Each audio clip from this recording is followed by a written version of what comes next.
আমার প্রিয় ত্রিপুরাবাসী, কিছু কিছু ডাক্তার নার্সেস আমার সঙ্গে সম্পর্ক করেছে যে আমরা তো বিএম হসপিটালে, জিবি হসপিটালে, বিভিন্ন হসপিটালে কাজ করছি রাত দিন, কিন্তু আমরা যেই বাড়িতে ভাড়া থাকছি সেই বাড়ি থেকে আমাদেরকে বেরিয়ে যাওয়ার জন্য বলছে।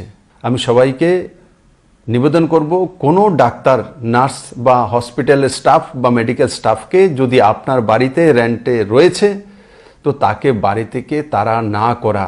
যদি সবাই সিদ্ধান্ত করি যে আমার বাড়িতে আমি ডাক্তার ভাড়াটিয়া রাখবো না, নার্সেসকে রাখবো না, হেলথের স্টাফ যারা রাত দিন সেবা করছে রাখবো না, তাহলে এই হসপিটালগুলোর মধ্যে চিকিৎসা কে করবে? কে ত্রিপুরাকে করোনা ভাইরাস থেকে যে 1000-এর কাছাকাছি পেশেন্টকে হোম কোয়ারেন্টাইন করা হয়েছে, আইসোলেশনে রাখা হয়েছে হসপিটালে, যাদের ব্লাড টেস্ট করা হচ্ছে, এই যে ফ্লাইটে মণিপুরের পজিটিভ কেসটার সঙ্গে এসছে, তার আশপাশে 11 জনকে চিহ্নিত করে টেস্টিং করা, তারপর আজকে ফাইনাল টেস্টিং এসছে যে সবগুলো নেগেটিভ।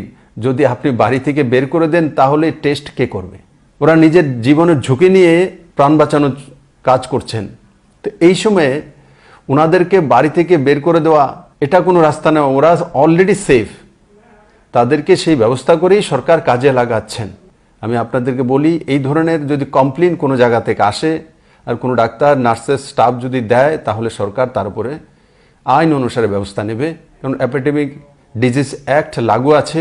দেশের স্বার্থে এবং রাজ্যের স্বার্থে, জনতার স্বার্থে সরকার যে কোনো স্টেপ তার জন্য নেবে। আপনাদেরও সুরক্ষার ব্যবস্থা সরকারের কাছে রয়েছে। আপনাদের কি অসুবিধা হয় সেটাও আপনারা, আমাদের হেল্পলাইনগুলো রয়েছে, প্রত্যেক ডিস্ট্রিক্টে রয়েছে, সেই হেল্পলাইনগুলোতে আগে কথা বলুন। জনতার স্বার্থে, রাজ্যের স্বার্থে সবাইকে মিলেমিশে কাজ করতে হবে।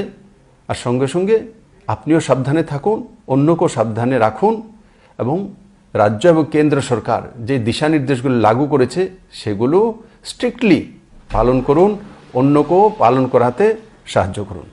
সবাইকে অনেক অনেক ধন্যবাদ।